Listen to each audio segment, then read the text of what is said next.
Operating System, BSS et OSS, dans un opérateur télécom, comprendre la différence entre le système d'information commerciale et le système d'information réseau. Alors, une vue d'ensemble. Dans un opérateur télécom, on distingue généralement deux grands blocs, BSS et OSS.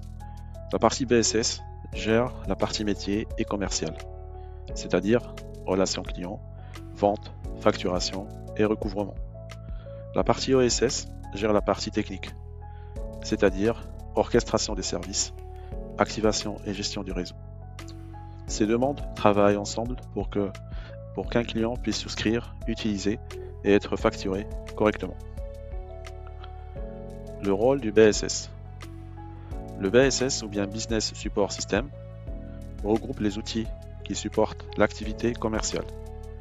Il sert à gérer les prospects, les clients, les offres, les commandes et la facturation. C'est aussi dans cette partie qu'on retrouve le suivi des paiements, les relances et la gestion du revenu. Rôle du OSS. L'OSS ou Operation Support System regroupe les outils qui permettent de faire fonctionner les services techniques. Il pilote la mise en service, la configuration des équipements et le suivi de l'état du réseau. Quand une ligne est activée ou qu'un service est provisionné, c'est l'OSS qui prend le relais. En résumé, l'OSS correspond à la partie SI réseau de l'opérateur. Marketing et vente. La première étape du parcours client commence souvent par le marketing. L'objectif est de contacter des prospects et de leur proposer des offres adaptées. Ensuite vient la vente, qui peut se faire par plusieurs canaux, site web, boutique, centre d'appel ou partenaires de distribution. Dans les segments entreprises, la vente passe souvent par des devis et des offres sur mesure. Après-vente. Après la souscription, le client peut avoir besoin d'assistance. L'après-vente couvre les demandes de support, les incidents techniques, les retours d'équipement et le suivi des tickets. C'est une activité importante car elle permet de résoudre les problèmes rapidement et de maintenir la satisfaction client. Elle est aussi liée au support technique et au support après-vente. Facturation et revenus. Une fois les usages collectés, ils sont valorisés puis facturés.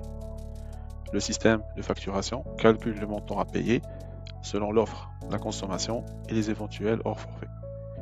Il gère aussi l'émission de la facture, le prélèvement bancaire et les cas d'impayés. Cette partie est essentielle pour sécuriser le revenu de l'opérateur. Référentiels et données.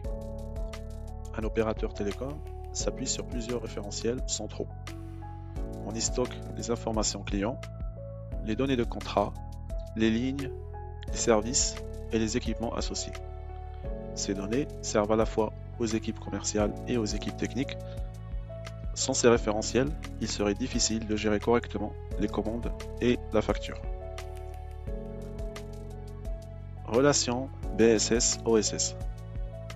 Le BSS prépare la commande côté métier qui transmet l'information au OSS. L'OSS, quant à lui, exécute ensuite les actions techniques nécessaires pour activer le service. Une fois l'activation terminée, le BSS met à jour le compte client et déclenche la facturation. C'est cette chaîne de bout en bout qui permet d'assurer une expérience fluide. Segment entreprise. Le segment entreprise fonctionne sur la même logique, mais avec plus de personnalisation. Les offres sont souvent construites sur mesure selon les besoins du client professionnel.